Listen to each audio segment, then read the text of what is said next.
मुंबई में एक सड़क है जहां रात को लोगों की जिंदगी निगल जाती है। 900 एकड़ के घने जंगलों के बीच बना इलाका श्याम वन मार्ग। मैं हूं आर्यन वर्मा और आज जो कहानी मैं आपके लिए लेकर आया हूं वो है आदित्य मल्होत्रा की। 3 नवंबर 2021 रात के 11:50। आदित्य अपने ऑफिस से निकला। उसका घर सूर्यनगर शांतिपुर में था। हाईवे पर एक्सीडेंट की वजह से लंबा जाम लगा हुआ था। गाड़ियां रेंग रही थीं, तभी जीपीएस ने ऑल्टरनेट रूट दिखाया, श्याम वन मार्ग। आदित्य को पता था लोकल्स इस रास्ते के बारे में क्या कहते हैं, पर वो ऐसी बातों पर यकीन नहीं करता था। उसने लेफ्ट लिया और गाड़ी जंगल में घुस गई। कुछ ही दूरी पर उसे समझ आ गया कि आज जल्दी घर पहुंचना मुश्किल है। हाईवे पर एक्सीडेंट हुआ था। लंबा जाम, ब्रेक लाइट्स की लाल कतारें, जैसे सड़क पर खून की लकीर खिंची हो। आदित्य ने झुंझलाकर स्टीयरिंग पर उंगलियां थपथपाईं। फोन निकाला, जीपीएस खोला। Fastest route available. स्क्रीन पर नीली लाइन बदली और एक नया रास्ता उभर आया, श्याम वन मार्ग। 1 सेकंड के लिए उसका हाथ रुक गया। उसे याद आया, ऑफिस के कुछ लोग इस रास्ते की बातें करते थे। रात में मत जाना, अजीब चीजें होती हैं, लोग कहते हैं। आदित्य हल्का सा मुस्कुराया। लोग तो कुछ भी कहते हैं। उसने इंडिकेटर दिया और लेफ्ट मुड़ गया। जैसे ही कार उस सड़क पर घुसी, शहर की आवाजें पीछे छूट गईं। ना हॉर्न, ना लोगों की चहल पहल, ना ट्रैफिक, सिर्फ अंधेरा। दोनों तरफ घने पेड़, इतने घने कि हेडलाइट्स की रोशनी भी 15 फीट से आगे नहीं जा पा रही थी। ऐसा लग रहा था जैसे रोशनी भी जंगल के अंदर घुसने से डर रही हो। आदित्य ने म्यूजिक ऑन किया। कार के अंदर धीमा गाना बजने लगा। उसने फोन की बैटरी देखी, 52%, स्पीड 40 किलोमीटर प्रति घंटा। बस 15 मिनट की बात है, उसने खुद से कहा। पर धीरे धीरे उसे महसूस हुआ, यहाँ कुछ अजीब है। हवा बिल्कुल बंद थी, पेड़ों की पत्तियां तक नहीं हिल रही थीं। इतनी खामोशी कि कार की इंजन की आवाज़ भी ज़्यादा लगने लगी। उसने खिड़की से बाहर झांका। काला, बस काला। लगभग 5 मिनट बीत चुके थे। अचानक हेडलाइट्स की रोशनी में उसे कुछ दिखा। सड़क के किनारे कोई खड़ा था। आदित्य का पैर अपने आप ब्रेक पर चला गया। कार हल्की सी चीख के साथ रुकी। उसने आंखें सिकोड़कर आगे देखा। एक औरत, काली पुरानी साड़ी, बाल खुले हुए, चेहरे तक झुके हुए और गोद में कुछ कपड़े में लिपटा हुआ। रात के लगभग 12 बजे जंगल के बीच एक औरत और उसके साथ शायद बच्चा। आदित्य के गले में कुछ अटक गया। उसने खुद को संभाला। हो सकता है किसी की गाड़ी खराब हो गई हो, उसने सोचा। उसने धीरे से विंडो नीचे की। आपको मदद चाहिए? कोई जवाब नहीं। औरत बस खड़ी रही, बिल्कुल स्थिर। कहाँ जाना है आपको? कुछ सेकंड की चुप्पी। फिर उसने धीरे धीरे सर उठाया। बाल थोड़ा हटे, चेहरा सूखा हुआ पर इंसानी। उसकी आवाज़ आई, गोरेगांव। आवाज़ कर्कश थी, जैसे गले से नहीं, कहीं और से आ रही हो। आदित्य ने आसपास देखा। यहाँ से गोरेगांव कम से कम 15-20 मिनट दूर। इतनी रात को यहाँ? उसने मन में सोचा। उसे ऑफिस के लोगों की बातें याद आईं। अगर रात में कोई दिखे तो रुकना मत। उसने हल्की सी झिझक के साथ सिर हिलाया। सॉरी, मैं जल्दी में हूँ। और उसने कार आगे बढ़ा दी। गाड़ी फिर से चल पड़ी, लेकिन उसका दिमाग वहीं अटक गया। रियर व्यू मिरर में उसने देखा, वो औरत अभी भी वहीं खड़ी थी, उसी पोजीशन में। कुछ सेकंड बाद वो अंधेरे में गायब हो गई। आदित्य ने गहरी सांस ली। पागल हूं मैं भी, बेचारी होगी शायद, उसने खुद को कोसा। लगभग 200 मीटर आगे जाकर उसने फिर ब्रेक मारी। कार रुक गई। उसका दिल तेज धड़क रहा था। यार, उसके पास बच्चा था। अगर सच में मदद चाहिए थी तो? इंसानियत और डर दोनों लड़ रहे थे। कुछ सेकंड बाद इंसानियत जीत गई। उसने गाड़ी रिवर्स में डाली। धीरे धीरे कार पीछे जाने लगी। हेडलाइट्स फिर उसी जगह पर पड़ी और वो अभी भी वहीं खड़ी थी, उसी तरह, ना एक कदम आगे ना पीछे, जैसे वो जानती थी कि गाड़ी वापस आएगी। आदित्य का गला सूख गया। उसने विंडो नीचे की। बैठ जाइए, छोड़ देता हूँ। औरत ने बिना कुछ कहे पीछे का दरवाज़ा खोला और अंदर बैठ गई। दरवाज़ा बंद हुआ। एक हल्की सी ठक की आवाज़ और उसी पल जंगल की खामोशी और गहरी हो गई। दरवाज़ा बंद हुआ। एक हल्की सी ठक की आवाज़ और उसी पल आदित्य को पहली बार महसूस हुआ कि कार के अंदर की हवा बदल गई है। अभी कुछ सेकंड पहले तक एसी चल रहा था, तापमान सामान्य था, पर अब जैसे ठंडक अचानक बढ़ गई हो। उसने बिना पीछे देखे पूछा, सीट बेल्ट लगा लीजिए। कोई जवाब नहीं। आदित्य ने रियर व्यू मिरर ठीक किया। वो औरत पीछे बाईं तरफ कोने में बैठी थी, सिर झुका हुआ, बाल चेहरे पर गिरे हुए, गोद में कपड़े में लिपटा हुआ बच्चा जिसे वो असामान्य तरीके से कसकर पकड़े हुए थी, इतना कसकर जैसे कोई उससे छीन लेगा। आदित्य ने हल्की आवाज में पूछा, बच्चा ठीक है ना? कोई जवाब नहीं। कार धीरे धीरे आगे बढ़ने लगी। पहला मिनट सब सामान्य, इंजन की आवाज, टायरों के नीचे कंकड़, म्यूजिक अभी भी धीमे बज रहा था। आदित्य ने सोचा शायद डर गई होगी, बात नहीं करना चाहती। तीसरा मिनट, खामोशी थोड़ी भारी होने लगी। आदित्य ने मिरर में दोबारा देखा। वो अभी भी बिल्कुल उसी पोजीशन में बैठी थी, ना सिर हिला ना हाथ हिले। बच्चे की तरफ से भी कोई हलचल नहीं। इतनी गहरी नींद, या उसने तुरंत वो विचार झटक दिया। पांचवा मिनट, अब खामोशी सामान्य नहीं लग रही थी। कार के अंदर सिर्फ इंजन की आवाज़ थी और बीच बीच में म्यूजिक की धुन। आदित्य ने म्यूजिक बंद कर दिया। उसे लगा शायद उसे कुछ सुनाई दे, और तभी उसे महसूस हुआ कोई सांसों की आवाज़ नहीं, ना उस औरत की ना बच्चे की। पीछे दो लोग बैठे हैं और कार में सिर्फ एक ही इंसान की सांस सुनाई दे रही है, उसकी अपनी। उसने हिम्मत करके फिर पूछा, आपको जल्दी है क्या? मैं स्पीड बढ़ा दूं? कोई जवाब नहीं। अब उसकी उंगलियां स्टीयरिंग पर कस गईं। उसने मिरर में थोड़ा और ध्यान से देखा। वो औरत जैसे हिल ही नहीं रही थी। ना कपड़े की सिलवट बदली, ना बाल हिले, जैसे समय उसके लिए रुक गया हो। अचानक आदित्य को लगा जैसे पीछे से हल्की सी सीटी जैसी आवाज आई हो। उसने ध्यान लगाया, कुछ नहीं। फिर एक बहुत हल्की, बहुत धीमी, बच्चे के रोने जैसी आवाज, इतनी हल्की कि शायद भ्रम भी हो सकता था। शायद बच्चा सोते सोते कराह रहा है, उसने खुद को समझाया। उसने स्पीड 40 से 50 कर दी। सड़क अब और सुनसान लग रही थी। अचानक कार के अंदर एक अजीब सी गंध फैलने लगी। पहले हल्की, फिर थोड़ी तेज, जैसे गीली मिट्टी और कुछ सड़ा हुआ। आदित्य ने नाक सिकोड़ ली। आपको कुछ गंध आ रही है? उसने पूछा। कोई जवाब नहीं। अब डर धीरे धीरे शक में बदल रहा था। उसने मिरर में फिर देखा। वो अभी भी उसी तरह बैठी थी, पर इस बार कुछ अलग था। उसके बाल थोड़े और आगे झुके हुए लग रहे थे। क्या उसने अभी अभी सर हिलाया या ये सिर्फ रोशनी का खेल था? आदित्य ने आंखें झपकाईं, फिर देखा, सब सामान्य। ओवरथिंक मत कर, उसने खुद से कहा। अचानक मिरर में उसे कुछ दिखा। वो औरत धीरे धीरे अपना चेहरा ऊपर उठा रही थी, इतना धीरे कि हर सेकंड भारी लग रहा था। बाल थोड़े हटे, चेहरा दिखने लगा। आदित्य की सांस रुक गई। चेहरा इंसानी था, पर आंखें पूरी तरह खुली हुई थीं, और वो सीधा मिरर के जरिए उसे देख रही थीं। आदित्य का पैर एक्सेलरेटर से हल्का सा हट गया। आप ठीक हैं? उसकी आवाज कांप गई। कोई जवाब नहीं, बस वो देखती रही। अगले ही पल मिरर में सीट खाली थी। आदित्य का दिमाग सुन। उसने तुरंत ब्रेक मारी। कार चीखती हुई रुकी। नहीं नहीं नहीं, वो झटके से पीछे मुड़ा। सीट खाली, पूरी तरह खाली। ना औरत ना बच्चा, बस सीट पर एक गीला निशान, जैसे कोई भारी चीज अभी अभी वहां रखी गई हो। उसने दरवाजे चेक किए, सब लॉक, विंडो बंद, कोई बाहर नहीं गया। यह असंभव था, पूरी तरह असंभव। उसने कांपते हाथ से पीछे की सीट को छुआ। सीट ठंडी थी और गीली, जैसे किसी ने अभी अभी पानी गिराया हो, या आंसू। अचानक जंगल की तरफ से आवाज आई, बहुत हल्की, बच्चे के रोने की, इस बार साफ। आदित्य का दिल जैसे सीने से बाहर आ जाएगा। आवाज दूर से आ रही थी, फिर थोड़ी पास, फिर और पास, जैसे कोई तार के साथ साथ चल रहा हो। उसने तुरंत दरवाजा बंद किया, इंजन स्टार्ट किया, कार आगे बढ़ी, पर आवाज बंद नहीं हुई। अब वो आवाज कार के बिल्कुल पास से आ रही थी, जैसे कोई खिड़की के ठीक बाहर हो। ये असली नहीं है, ये दिमाग का खेल है, वो खुद से बोल रहा था।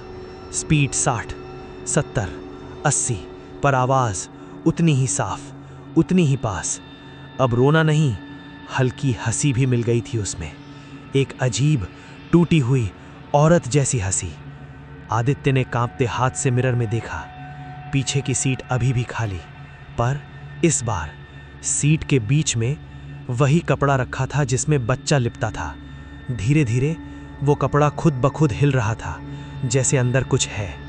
आदित्य की सांसें बेकाबू। नहीं, ये नहीं हो सकता। और तभी हेडलाइट्स एक झटके में बंद, इंजन बंद, पूरी कार अंधेरे में। जंगल का अंधेरा कार के अंदर घुस आया। सिर्फ उसकी तेज सांसों की आवाज़ और पीछे से बच्चे का रोना, इस बार सीधे कार के अंदर से। पूरी कार अंधेरे में डूबी हुई थी। हेडलाइट बंद, इंजन बंद, म्यूजिक बंद, सिर्फ एक आवाज़, रोना, बिल्कुल साफ, पीछे की सीट से। आदित्य की उंगलियां स्टीयरिंग पर जमी हुई थी, वो हिल भी नहीं पा रहा था। रोने की आवाज़ अब धीमी नहीं थी, वो साफ, पास और असहज कर देने वाली थी, जैसे कोई शिशु नहीं बल्कि कोई उस आवाज़ की नकल कर रहा हो। उसने धीरे धीरे फ़ोन निकाला। हाथ इतने कांप रहे थे कि स्क्रीन 2 बार हाथ से फिसली। फ्लैशलाइट ऑन, सफ़ेद रोशनी कार के अंदर फैली। धीरे धीरे उसने रोशनी पीछे की सीट की तरफ घुमाई। सीट खाली, रोना बंद, 1 सेकंड की खामोशी। फिर रोना इस बार उसके बिल्कुल कान के पास, जैसे पीछे नहीं, साथ वाली सीट पर कोई बैठा हो। आदित्य ने झटके से गर्दन घुमाई। साथ वाली सीट खाली, फ़ोन की रोशनी कांप रही थी। फिर उसकी नज़र पीछे गई। सीट के बीचों बीच वही कपड़ा पड़ा था, गीला, मरोड़ा हुआ। और जैसे जैसे वो देख रहा था, वो कपड़ा हल्का हल्का हिल रहा था। अंदर कुछ नहीं था, पर हिल रहा था। उसका गला सूख गया। उसने खुद को समझाया, शायद हवा है, शायद गाड़ी हिली होगी, लेकिन कार पूरी तरह बंद थी, ना इंजन ना हवा। फिर वो कपड़ा क्यों हिल रहा था? हिम्मत जुटाकर उसने हाथ पीछे बढ़ाया। उंगलियां कपड़े को छूने से कुछ इंच दूर थीं। तभी खिड़की पर धड़ाम, ऐसा लगा जैसे किसी ने पूरी ताकत से हाथ फटका हो। आदित्य चीख पड़ा। फ़ोन की रोशनी गिरते गिरते बची। उसने धीरे धीरे सिर घुमाया। ड्राइवर साइड की खिड़की के बाहर वो खड़ी थी। उसका चेहरा कांच से सटा हुआ, आंखें पूरी सफ़ेद, कोई पुतली नहीं, मुंह हल्का खुला हुआ, और उसके होंठ बिना हिले। आवाज़ आई, मेरा बच्चा कहाँ है? आदित्य की सांस रुक गई। उसने पीछे देखा, कपड़ा पूरी तरह स्थिर था। फिर वापस खिड़की की तरफ देखा। वो औरत कांच के उस पार बिना पलक झपकाए उसे देख रही थी। फिर अचानक उसका सिर 90 डिग्री झुक गया, असंभव कोण पर। और वही आवाज़, इस बार गुस्से में, मेरा बच्चा दे दो। अचानक कार के सारे दरवाजे एक साथ लॉक अनलॉक होने लगे। टक टक टक टक टक। हेडलाइट्स 1 सेकंड को जली, फिर बंद। इंजन अपने आप स्टार्ट होने की कोशिश करने लगा, पर चाबी घुमाए बिना। आदित्य का दिमाग जवाब दे चुका था। उसने बिना सोचे दरवाज़ा खोला और बाहर कूद गया। जंगल की बीच रात, पूरी काली। वो भागने लगा, पीछे मुड़कर नहीं देखा। पेड़ों की टहनियाँ चेहरे पर लग रही थीं, कपड़े फट रहे थे, पर वो रुका नहीं। पीछे से आवाज़ आई, फुटस्टेप्स, बहुत तेज, बहुत पास। उसने हिम्मत करके पीछे देखा। वो औरत उसके 10 फीट पीछे थी, पर वो दौड़ नहीं रही थी। वो ज़मीन से कुछ इंच ऊपर हवा में तैरते हुए उसके पीछे आ रही थी। उसकी साड़ी ज़मीन को छू भी नहीं रही थी, बाल हवा में फैल गए थे, और उसकी आवाज़ अब चारों तरफ से आ रही थी, बच्चा कहाँ है? आदित्य के पैरों में जैसे जान नहीं बची थी, पर डर ने उसे दौड़ते रहने पर मजबूर किया। अचानक दूर एक हल्की पीली रोशनी दिखी, छोटा सा ढाबा। आदित्य पूरी ताकत से उस तरफ भागा। पीछे से आवाज़ें और तेज़ हो गईं, हंसी, रोना, फुसफुसाहट, सब एक साथ। वो ढाबे के अंदर घुसा। 2 आदमी चाय पी रहे थे। आदित्य हांफते हुए गिर पड़ा। बाहर वो एक औरत। दोनों ने एक दूसरे को देखा। एक ने पूछा, काली साड़ी? आदित्य ने सिर हिलाया। दूसरा आदमी धीरे धीरे खड़ा हुआ। तूने लिफ्ट दी उसे? आदित्य की आंखें फैल गईं। वो गायब हो गई। फिर बाहर। पहला आदमी चाय का कप नीचे रखते हुए बोला, कितनी बार बोला है लोगों को, रात में यहाँ किसी को मत बैठाओ। आदित्य ने कांपते हुए पूछा, कौन है वो? कुछ सेकंड की चुप्पी, फिर धीरे से जवाब आया, सालों पहले यहाँ एक्सीडेंट हुआ था, रात को, एक औरत और उसका बच्चा। लोग कहते हैं वो मदद मांगती है, पर असल में वो कुछ ढूंढ रही है। क्या? आदित्य की आवाज़ टूटी। दोनों चुप। फिर एक ने कहा, जो भी उसे लिफ्ट देता है उसकी ज़िंदगी में कुछ छूट जाता है, कुछ कम हो जाता है, और वो फिर वापस लेने आती है। आदित्य का खून जम गया। वो अब भी बाहर है क्या? उसने डरते हुए पूछा। ढाबे वाले ने बाहर झांका। सड़क खाली, जंगल शांत। जा, घर जा। पीछे मुड़कर मत देखना। आदित्य ने उस रात किसी और की गाड़ी से लिफ्ट ली, अपनी कार वहीं छोड़ दी।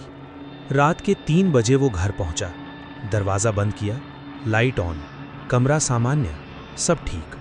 उसने खुद को आईने में देखा, चेहरा पीला, आंखों के नीचे काले घेरे। उसने खुद से कहा, यह सब दिमाग का खेल था।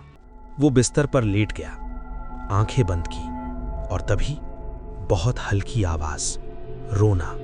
उसके कमरे के अंदर। आदित्य ने आंखें खोली, कमरा खाली, आवाज बंद। कुछ सेकंड बाद फिर वही रोना, इस बार बिस्तर के नीचे से। आदित्य का दिल धड़कना भूल गया। बिस्तर के नीचे से रोने की आवाज। आदित्य के शरीर में जैसे खून जम गया। वो कुछ सेकंड बिल्कुल स्थिर पड़ा रहा। उसका दिमाग कह रहा था, मत देख, मत देख, लेकिन डर से बड़ा था शक। अगर सच में कुछ है तो। उसने धीरे धीरे बेड साइड लैंप ऑन किया। कमरे में हल्की पीली रोशनी फैली, आवाज बंद। पूरा कमरा सामान्य, अलमारी बंद, खिड़की बंद, दरवाज़ा अंदर से लॉक। उसने खुद को समझाया, ये ट्रॉमा है, दिमाग खेल खेल रहा है। लेकिन जैसे ही उसने पैर नीचे ज़मीन पर रखे, बिस्तर के नीचे से फिर वही आवाज़। इस बार थोड़ी लंबी, थोड़ी भारी, जैसे कोई बच्चा नहीं बल्कि कोई उस आवाज़ की नकल कर रहा हो। आदित्य धीरे धीरे घुटनों के बल बैठा। दिल की धड़कन इतनी तेज कि कानों में सुनाई दे रही थी। उसने झुककर नीचे देखने की हिम्मत जुटाई। अंधेरा, कुछ नहीं।